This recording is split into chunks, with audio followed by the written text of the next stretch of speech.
Hello，大家好，歡迎大家收睇今集節目，又係早時心理諮詢室嘅時間啦。咁啊，首先咧都同大家咧拜個年先，因為今日咧都仍然係新正頭，今天咧就年初三啊。咁啊，祝大家咧新年快樂啦，身心健康啦，新嘅一年咧得到越嚟越多嘅智慧啦、健康啦、財富啦，令到自己嘅生活咧係變得更加豐盛啊。嗱，上一次咧我就拍咗條片，就講咧係關於喺呢個過年嘅時候啊，同啲親友相聚，有部分嘅朋友就會覺得自己有一啲社交嘅焦慮啊、社恐啊等等，特別咧就有呢個親友社恐嘅症候群咁啊。嗱，呢個現象咧就大家都好中意睇喎，上一條片咧個反應都唔錯。咁今集咧就想拍翻條片，又再同大家咧係跟進一下。如果大家上次睇咗條片咧係有少少嘅共鳴，呢一集咧我就會再深入啲去同大家分析，俾多啲意見大家去諗下嘢啦。嗱，首先咧都想同大家咧係講一講，我哋上次咧就提到啊，我哋遇到啲親友團聚拜年等等各樣嘢啦，都會咧有啲唔中意啦、討厭啦、唔開心啦、抑鬱啦，甚至乎焦慮嘅一啲負面情緒噶。嗱，今日咧我會同大家咧係去嘗試分成3個階段，或者咧叫做3個種類。原來咧呢一種現象咧都可以咁樣去區分，唔知大家又會覺得自己係屬於邊一類啊，或者自己係處於邊一個階段啦？嗱，首先咧就講下咧叫第一類先。嗱，第一類咧就係講緊咧，其實咧一諗起啲親朋戚友聚會啊，甚至乎公司嘅聚會啊、朋友啊、舊同學啊、同事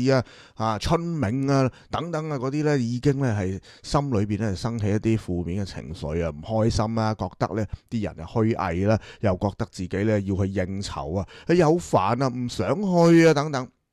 嗱，但係呢個時候咧，我可以俾一條問題大家諗一諗噶。嗱，如果你遇到嗰班咧唔係呢一班親戚，或者你根本就唔係呢一班同事，而係一啲咧好友善啦，令你感覺到好舒服、好放鬆嘅人，咁你又中唔中意呢啲聚會呢？又或者當你見到其他人或者電視節目嗰啲電影橋段，一班親友咧就好歡樂、好熱鬧、好開心，你關心我，我關心你，嗰種嘅熱鬧、溫馨、溫暖嘅感覺，你係感覺到，如果我好似佢哋咁就好啦。不過我唔係啊，所以我唔中意出席呢啲聚會啦。嗱，如果你咧係有咁樣嘅感覺咧，就屬於第一類。意思即係話咧，其實你嘅討厭啦、你嘅煩厭啦、你嘅焦慮啦、你嘅不安，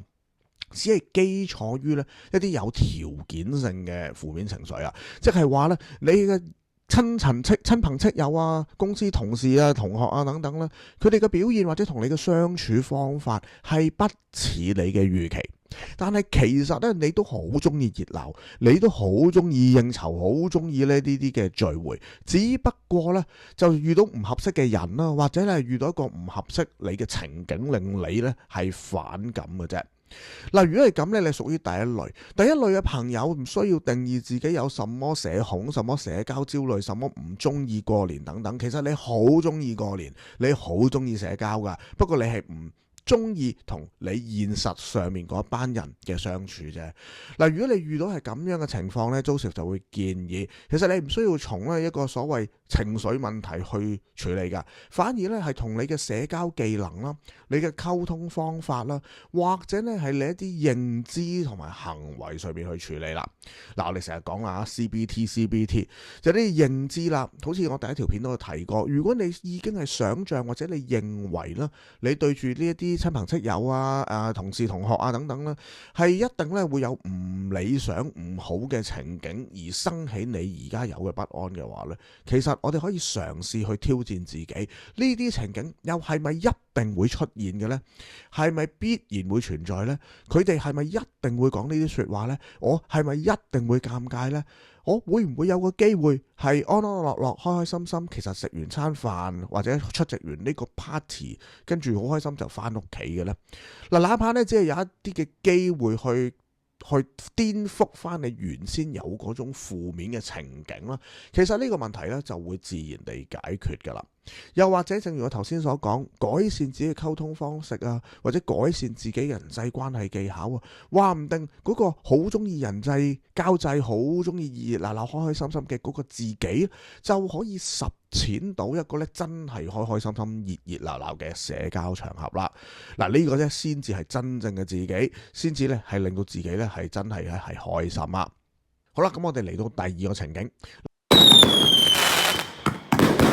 嗱，第二個情景咧就係如果咧你會發覺其實咧我啲親朋戚友啊、同學同事們啦都唔錯噶，都好友善噶。其實咧我亦都真係唔介意呢啲嘅社交場合，但係唔知點解咧，一話去食飯，去到去之前嗰一晚或者去之前嗰一個鐘咧，突然之間嗰種不安感、焦慮感咧就突襲我啊，搞到咧我會諗好多唔想去嘅理由，最後咧就話肚痛啊，唔係幾舒服，同埋有啲感冒啊，哎呀好怕傳染啲小朋友啊，好怕傳染啲咧大家啊，我都係唔嚟啦咁。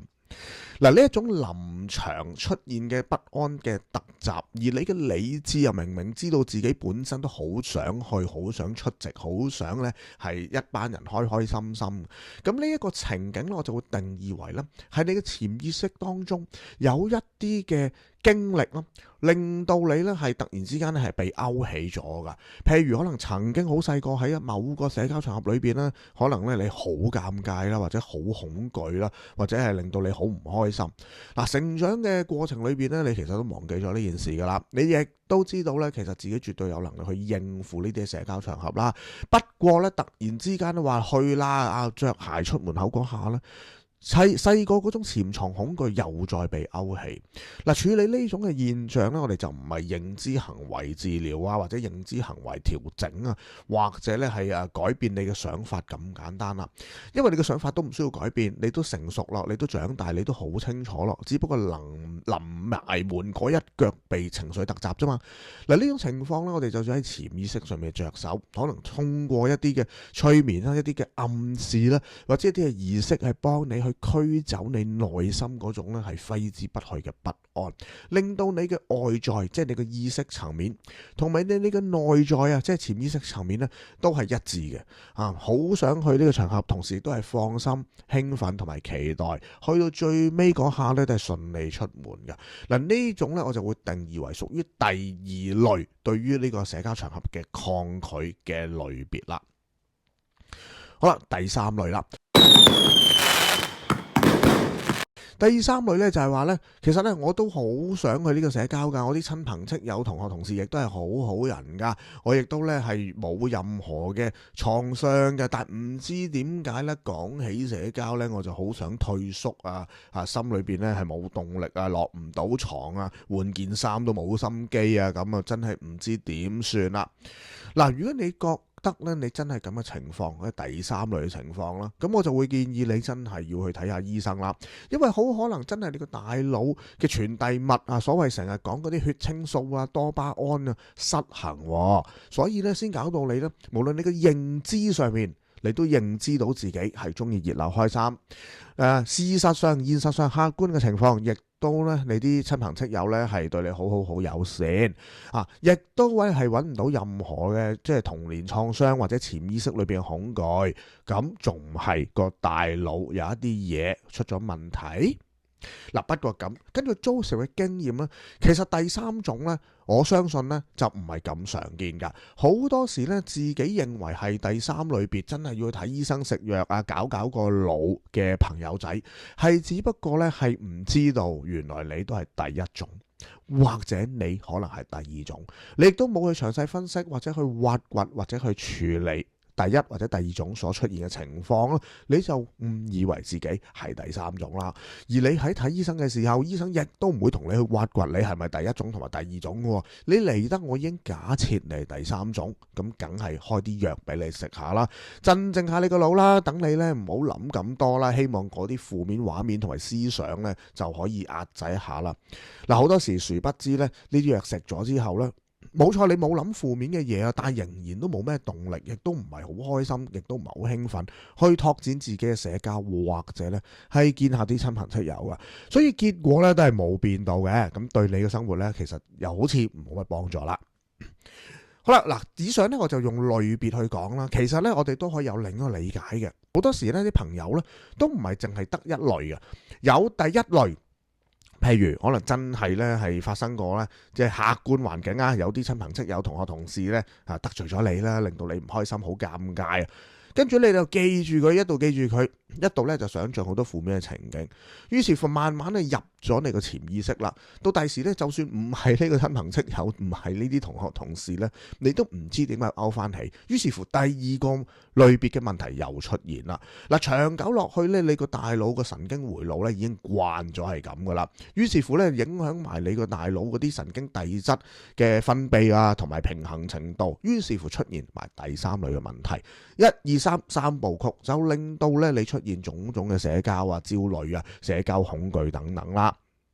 嗱，其實咧佢除咗一個類別，亦都係一種階段。我見過都唔少人咧，真係一二三部曲，令到自己咧就相當痛苦，破壞咗好多嘅人際關係啦，或者咧係家庭關係。其實咧都幾無奈噶。嗱，所以咧我哋今日咧呢條片就幫大家試下去諗一諗，會唔會真係可以區分清楚而家嘅自己到底係屬於邊一類型嘅社交恐懼或者焦慮呢？又或者自己係處於邊個階段呢？會唔會試過咧係跳嚟跳去嘅呢？呢個咧都係非常之值得我哋思考。而且其實我今日都係借所謂嘅新春社交做一個例子。其實我今日呢個描述唔係淨係擺喺新春社交啊。你日常生活無論係翻工翻學，好多時都會面對一啲人際關係同埋社交嘅問題。會唔會頭先講嗰三個情景都有發生喺你身上呢？不妨咧可以留意下噶。